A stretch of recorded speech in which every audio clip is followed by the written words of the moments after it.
결국에는 트럼프는 정책을 펴기 위함이에요. 과거 사례로 봤을 때 2018년 사례와 유사하게 흘러가는 부분이 있어요. 기업의 실적은 계속해서 우상향했고 결국에는 해소가 되었습니다. 미국 주식시장은 30% 가까이 급등을 했습니다. 과연 트럼프가 경기 침체를 일부러 유도를 할 것인가? 포인트는 90일 유예라는 거예요. 끝난 것이 아니다. 잠시 이 리스크가 미뤄진 것이다. 결국에 내 성향에 맞는 주식이 어떤 것일까? 공격형, 위험 중립형, 안정 추구.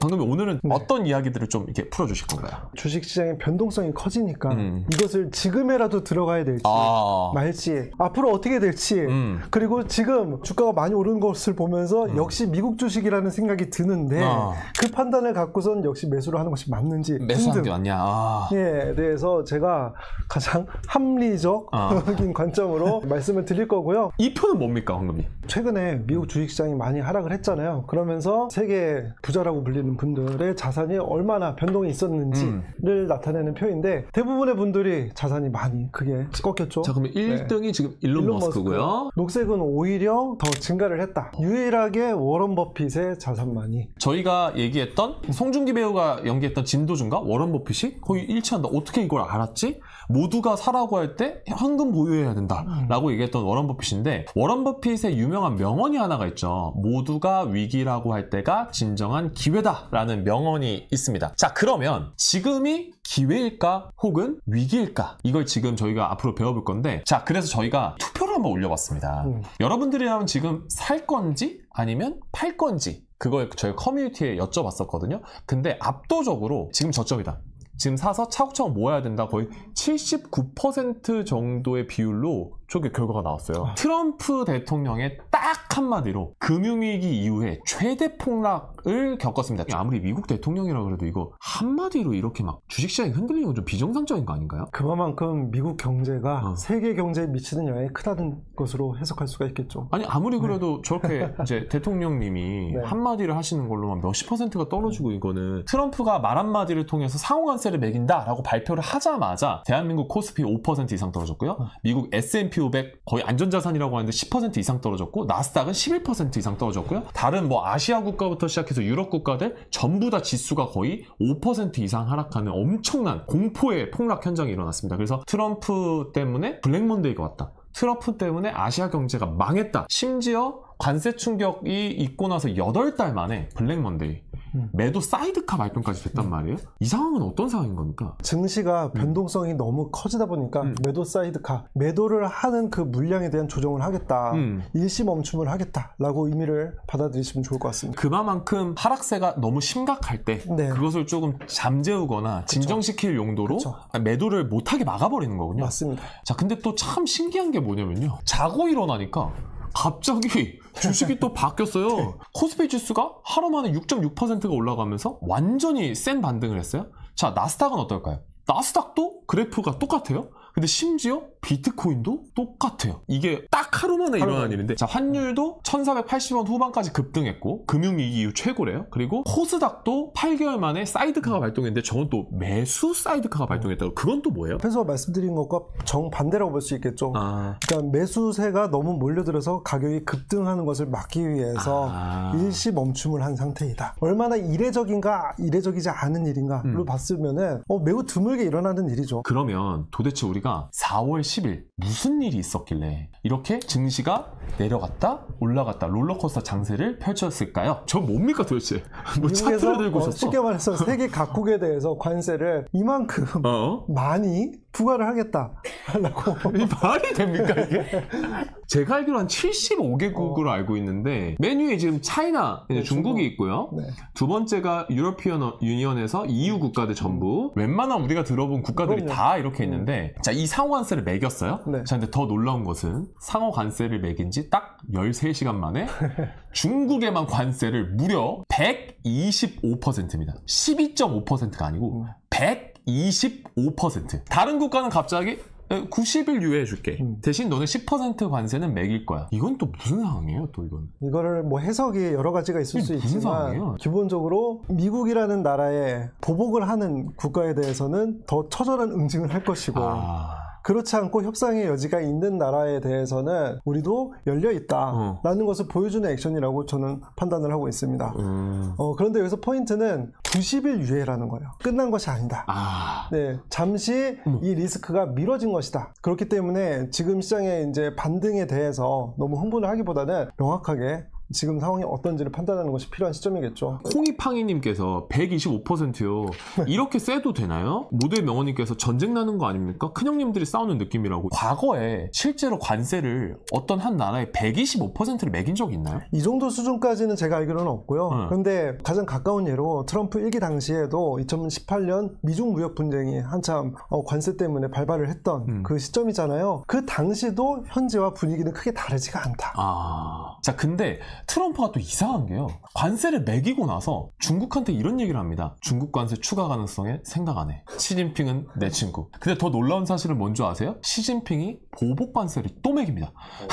중국이 미국의 관세 폭탄에 굴복하지 않고 84%의 보복 관세를 또 매깁니다. 치킨 게임이 이제 점점 격화되고 있고 실제로 관세 전쟁이 좀 시작된 것 같아요. 트럼프가 전 세계에 대한 관세 정책을 이렇게 강경하게 세우는 걸까요? 가장 기본적으로는 트럼프가 대선 공약으로 내세웠던 것이 Make America Great Again이잖아요. 근데 이 기반이 되는 것은 미국 기업들의 결국 돈을 잘 벌 수 있도록 해주겠다라는 것입니다. 결국에는 트럼프는 친기업적인 정책을 펴기 위함이에요. 근데 그게 왜 그러냐면은 기업을 크게 두 개로 나눠볼게요. 내수 기업이 있고 수출 기업이 있다라고 두 개로 나눠보면은 관세 부과가 되면은 해외에서 수입되는 물품에 대해서 가격이 더 비싸지는 거잖아요. 네. 내수 기업들이 생산하는 제품에 대한 가격 경쟁력이 올라가죠. 그래서 내수 기업이 좋은 거고요. 내수 기업 좋고. 지금 요즘처럼 관세 정책 때문에 시장이 급락을 하잖아요. 그러면서 경기 침체 이야기까지 나오고 있어요. 그리고 적어도 경기 둔화의 움직임은 예상이 되고 있죠. 이런 상황에서 미국에서는 기준금리 인하에 대한 이야기가 나오고 있는 것입니다. 그런데 기준금리 인하가 되면은 달러 약세가 이어져요. 달러 약세가 이어지게 되면은 예를 들어서 이럴 수가 있어요. 예를 들어서 원래는 1달러의 가격이 우리나라 돈으로 1,000원이었다라고 해볼게요. 근데 원화 약세가 이루어지면은 원화의 가치가 떨어지는 거예요. 거죠? 그러면은 1달러의 가치가 더 올라가게 되는 거죠. 그래서 1달러의 가치가 1,400원이 되는 그 상황을 원화 약세의 상황이라고 볼 수가 있을 거예요. 그러면은 이런 경우에는 수출기업에 좋습니다. 왜냐면 똑같이 1달러를 팔았을 때 원래는 1,000원을 받을 수 있었던 것이 1,400원을 받을 수 있으니까. 자, 그래서 정리를 하면은 따라서 지금의 트럼프가 유도를 하는 것은 수출기업과 내수기업 모두의 이익 증대를 위해서 지금 움직이고 있다라고 저는 판단을 합니다. 그래서 본질적으로는 트럼프가 결국에는 기업의 이익을 증가시키는 방향으로서 고민을 하고 있구나 라는 것을 좀 1차적으로 생각해 보셨으면 좋겠다. 지금 증시가 흔들리는 것 그것보다도 결국에는 미국 기업의 경쟁력을 갖추게 하기 위해서 어떻게 하면 좋을까를 고민하는 그 관점을 이해를 하셨으면 좋겠습니다. 근데 이런 관세를 막 매기는 과정에서 증시가 지금 떨어졌다 올라갔다 엄청 변동성이 심한 장세가 이어지잖아요. 그럼 앞으로 미국은 이걸 어떻게 대처하게 될까요? 과거 사례로 봤을 때 특히 2018년 사례와 거의 유사하게 흘러가는 부분이 있어요. 결국에는 이러한 상황이 이어지면서 미국 연준에서는 기준금리를 인하를 했습니다. 그러면서 좀 더 시장에 그때 당시에도 증시가 올라가고 있는 상황인데 더 잘 오를 수 있는 전고점을 찍어서 고점을 경신할 수 있는 그런 발판을 마련을 해주었죠. 그러면 그 18년도 트럼프 행정부 1기 때 있었던 일들을 좀 타임라인으로 한번 저희가 보려고 표로 한번 준비해봤는데요. 지금 여러분들께서 이 표에 대해서 이해를 하셔야 하는 이유는 과거 사례를 통해서 미래를 배울 수 있는 부분이 있다. 그리고 특히 주식시장의 그 심리와 관련된 부분들도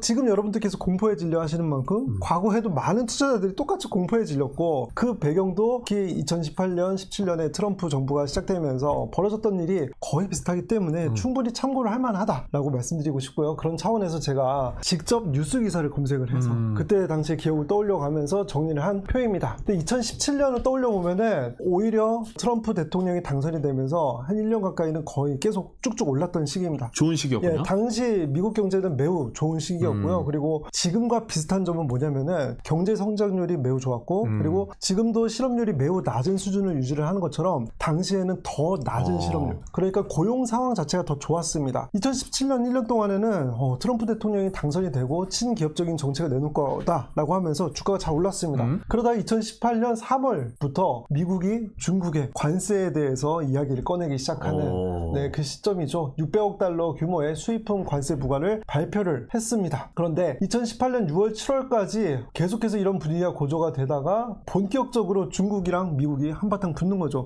지금 시점하고 거의 비슷하다. 그러네요. 네. 그리고 2018년 9월에 금리 인상이 시행이 됐어요.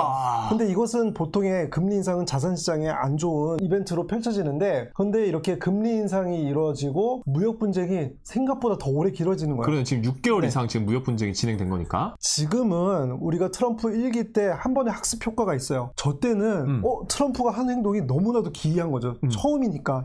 그런 것들이 생각보다 더 오래 길어지니까 이거는 정말 무슨 큰일이 나는 거구나. 쉽게 끝나지 않겠구나 라고 생각을 했던 그 시점입니다. 그래서 12월에 제 기억으로는 S&P 500 지수가 10% 넘게 하락을 하면서 네, 시장이 크게 하락을 했어요. 이러한 관세 부과와 관련된 리스크는 그 다음해인 2019년 8월까지 지속이 됩니다. 1년 6개월가량 계속해서 진행이 되는 것이죠. 그러니까 생각보다 더 오래 이렇게 끌고 갔던 거예요. 지나고 난 다음에 보면은 증시의 바닥은 언제냐? 2018년 12월이었습니다. 자, 보세요. 관세와 관련돼서 리스크가 명확하게 없어지지 않았어요. 18년 12월에 바닥을 찍고 이후로는 계속해서 주가가 올랐다고요.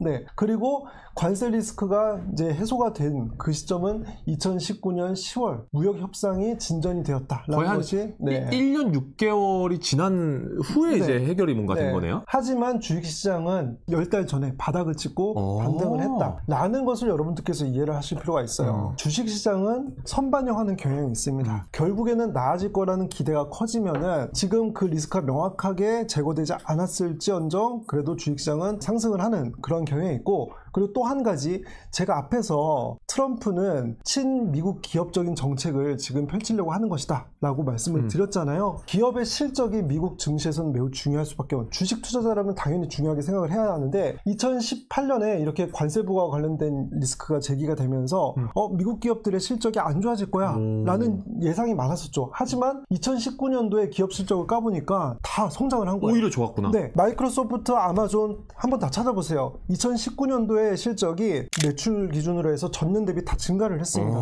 그러니까 주식시장이 반등을 한 거예요. 그래서 2019년에 전체적으로 미국 주식시장은 30% 가까이 급등을 했습니다. 시장의 불안한 그런 것들이 전혀 사라지진 않았어요. 하지만 기업의 실적은 계속해서 우상향했고 그리고 그런 관세와 관련된 리스크는 결국엔 사라질 거야 라는 기대감이 커지면서 주식시장은 반등을 했고 결국에는 해소가 되었습니다. 과거에 이런 사례를 보면서 지금의 이러한 리스크는 누구에 의해서 만들어지는가? 트럼프에 의해서 만들어진다. 과연 트럼프가 경기 침체를 일부러 유도를 할 것인가? 경제가 망가지는 것을 트럼프는 원하는 것인가? 그것은 합리적이지 않을 가능성이 높다. 트럼프도 관세에 대해서 해결책을 마련할 가능성이 높은데 그 기간은 생각보다 길어질 수가 있을 것이며 그리고 그 과정에서는 얼마든지 증시는 반등을 할 수가 있다. 실적을 보는 것이 중요하다. 이렇게 정리할 수 있겠습니다. 굉장히 지금 현재 상태랑 비슷한 느낌이네요, 저표랑. 그렇죠. 이제 뭐 항상 시장은 이번은 다르다, 새롭다라고 하지만 과거의 사례를 보면은 비슷한 사례들이 많고요. 특히 이번에 트럼프에 의해서 촉발된 이 리스크 자체는 과거의 그 사례와 매우 닮아 있다 판단할 수 있습니다. 워렌 버핏의 최근의 전략은요, 주식을 다 매도하고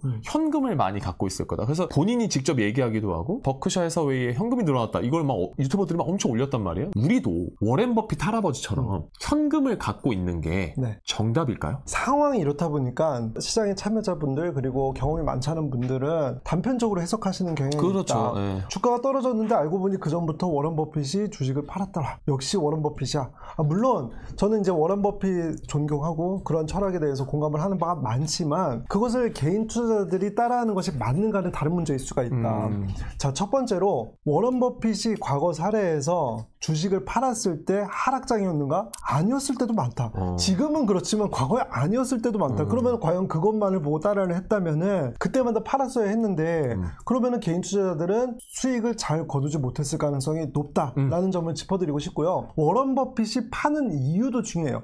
워런 버핏은 주식시장이 떨어질 거야 라고 판 적이 없습니다. 워런 버핏이 주식을 파는 이유는 다른 더 좋은 주식을 발견했을 경우 다른 기업을 인수를 하고 싶은데 막대한 인수자금이 들 들다 보니 그래서 현금화가 필요하겠네 라고 생각할 수도 있는 거죠. 그거는 우리가 판단할 수가 없는 거예요. 외부인의 입장에서는 결과만 보고 확인할 수가 없다는 거죠. 그리고 세 번째로는 워렌 버핏의 포트폴리오와 여러분의 포트폴리오는 다릅니다.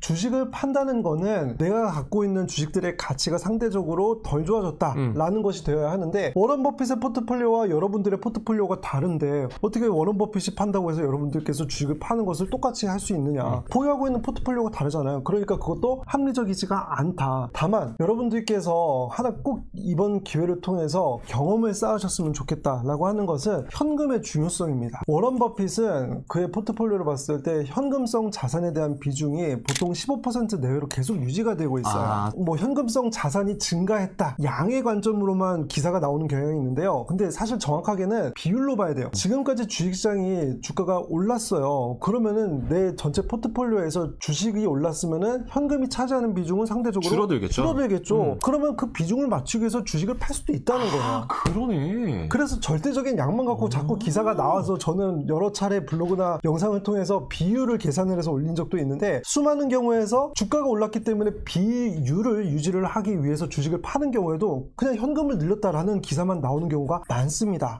그런 부분도 알아두셨으면 좋겠고요. 그러면 워렌 버핏이 진짜 전 세계에서 투자를 제일 잘하는 사람인데 이 사람을 따라해도 안 된다. 저 같은 서학 개미들 무슨 전략을 사용해서 돈을 모으고 주식을 모아야 됩니까? 그래서 1차적으로 여러분들께서 내 스스로가 할 수 있는 투자가 무엇인가를 먼저 고민을 하는 것이 필요하다. 저도 과거에 오랜 기간 동안에 코스피 국내 주식시장에 투자를 하면서 이 주식시장에서 내가 큰 수익을 내는 것은 하기 어려운 영역에 가깝구나 라는 것을 느꼈고요. 그러면은 내가 할 수 있는 영역은 무엇인가? 강남 아파트 같은 주식을 매수를 해야겠구나 라는 관점으로 바꾸는 것을 1차적으로 시작을 했습니다. 그러니까 지금 단기간에 뭐 작년에는 올랐는데 몇 달 후에는 떨어지고 이런 단기적인 관점이 아니라 강남 아파트를 사듯이 단기간에 하락하더라도 결국에는 오를 수 있는 자산은 무엇인가? 오늘 아침에 주식시장이 반등을 했잖아요. 그걸 보면서 미국 주식인가 역시 결국 우상해야 하니까 샀어야 하는 것은 아닌가? 라고 수많은 사람들이 생각을 했을 것이란 말이죠. 그것은 어느 정도 결국에는 우상향하는 강남 아파트 같은 자산이 무엇인지에 대해서 어렴풋이 이해를 하고 있다는 것으로 확인할 수가 있어요. 어쩌면 알고 있었을 수도 있겠네요. 네, 알고 있었지만 사실은 그것을 내가 경험하지 못했기 때문에 과거 데이터나 그래프상으로는 간접 경험을 하지만 실제로 내가 겪어본 적은 없기 때문에 내가 확신을 갖지는 못했을 수도 있다. 그리고 지금 시장에서 워낙에 여러 뉴스들이 나오고 특히 증시가 하락을 하면은 사람들은 부정적인 뉴스에 클릭을 많이 하기 때문에 부정적인 기사에 관심이 가고 그런 것들을 보다 보면 주가가 떨어지는 거에 대해서 생각을 더 많이 한단 말이죠. 이러한 편향이 생기는 것도 여러분들께서 생각을 하셔야 합니다. 그리고 두 번째로는 지금의 주식시장이 너무 힘들 수가 있어요. 누군가에게는 10%만 떨어져도 힘들고 잠도 안 오고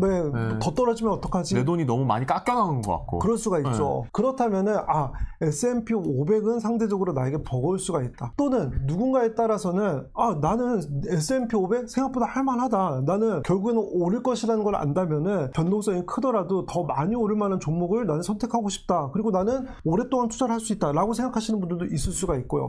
이렇게 나의 투자 성향이 다를 수가 있어요. 그래서 나의 투자 성향에 맞춰서 내가 종목을 선택하는 관점도 한번 생각을 해봐야 한다는 거죠. 그러니까 이게 결국에는 이 세 가지를 통틀어서 한번 얘기를 해보면 내 스타일을 알고 떨어져도 금방 회복할 수 있는 회복 탄력성이 좋은 주식을 골라서 절세 계좌를 이용해서 투자를 하게 되면 조금 더 잠자는 동안에도 돈이 들어오고 나랑 제일 잘 맞는 투자 전략을 선택할 수 있다. 결국에 내 성향에 맞는 주식이 어떤 것일까가 제일 궁금하실 거거든요. 그래서 저희가 한번 준비를 해봤습니다. 성향을 공격형, 위험 중립형, 안정추구형 이렇게 분류를 했었어요. 근데 공격형이라고 하면은 우리나라 사람들은 공격의 전투의 민족이다. 그래갖고 너무 공격을 하실 것 같아서 표현을 바꿨습니다. 위험 감내형. 위험을 좀 감내할 수 있느냐. 네, 맞습니다. 위험을 좀 버틸 수 있느냐. 그만큼 제가 고민을 많이 한 네임이다라고 할 수 있겠고요. 실제로 저 같은 경우에 S&P 500 투자를 하다가 내가 이제는 위험 감내를 할 수 있게 되었구나 라고 하면서 선택했던 것이 미국 나스닥100. 그래서 S 미국 나스닥100이 위험 감내형이다 볼 수가 있겠고요. 안정추구형 같은 경우에는 상대적으로 과거 데이터상으로 다른 주식들의 주가는 크게 하락을 했을 때 주가 방어를 잘 버텨줬던 ETF, 타이거 미국 S&P 500 배당 귀족 ETF, 이렇게 세 가지를 내가 만약에 S&P 500을 모으면서 그동안에 이제 주식시장의 하락기 동안에 좀 불안했다 하신다면 좀 안정 추구형의 그런 비중을 높여보는 것도 좋겠다. 나는 생각보다 할만하더라 라고 하시는 분들께서는 나스닥백의 비중을 높이는 것도 생각해볼 수가 있겠다. 아니면은 저처럼 시장이 급락하는 그런 상황에서 나스닥백을 모아가는 이러한 판단도 충분히 합리적이다라고 할 수가 있겠죠. 만약에 내가 내 성향을 모르고 그냥 막 투자를 시작해요. 결론적으로는 어떻게 돼요? 내가 버틸 수 있으면 다행인데 버티지 못할 가능성이 높죠. 왜냐면 질문을 주시는 것 중에 많은 부분들이 30% 떨어졌어요. 어떻게 해요? 약간 이런 질문을 많이 주시거든요. 내가 투자를 하기 전에는 견딜 수 있을 거라고 생각을 했지만 막상 경험을 해보니 내가 이겨낼 수가 없더라. 쉽지가 않죠. 네. 네. 그리고 주식시장 상승장 때 가장 많이 달리는 내용 중에 하나가 나스닥백에 몰빵해야 되는 거 아닌가요? 라는 댓글이 되게 많이 달려요. 어차피 나스닥백은 우상향이다. 신이다. 뭐 이런 이야기를 하면서요. 그런데 저는 그에 대해서 반응은 하지 않지만 과연 이분께서 견디실 수 있을까에 대한 의문은 있죠. 해봐야지 아는 부분이 분명히 투자에서 있는 것 같습니다. 광금님께서 투자를 시작할 때 내가 이 전략을 몰랐었을 때와 어떻게 다른가요? 비포 애프터. 결국엔 자산이 커질수록 내가 좀 더 지켜야 되는 목적의식은 강해지거든요. 내가 이거에 대해서 고민을 하지 않고 그냥 무작정 자산을 불려나가기만 한다면은 더 큰 문제가 나중에 발생할 수 있어요. 왜냐면은 그때는 내가 적립식으로 오랫동안 투자를 하면서 자산은 더 커져 있을 가능성이 높거든요. 그러네. 그때 내가 이게 무슨 일이지? 라는 상황이 발생해버리면은 그러면 그때는 더 큰일이 나는 거죠. 결국에는 지금 알아가는 것들이 현재에 중요하다라기보다는 미래에 중요해질 가능성이 높다. 그래서 이걸 아는 것은 여러분들의 미래가 달라질 수 있는 부분이 있기 때문에 설명을 드린 것입니다.